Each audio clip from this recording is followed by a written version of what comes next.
Hi, today I'm for the Redmi Note 10 Lite and I'll show you how to activate Hey Google of Google Assistant option on this device.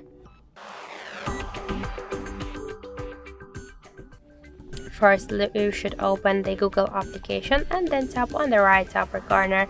After that, click to the settings, tap to to Google Assistant section and go to Hey Google and Voice Match.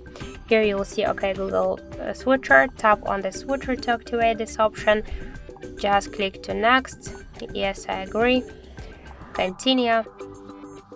And just to click to not now. Just to use Hey Google option, we should say Hey Google or OK Google, and we can see that this option successfully activated.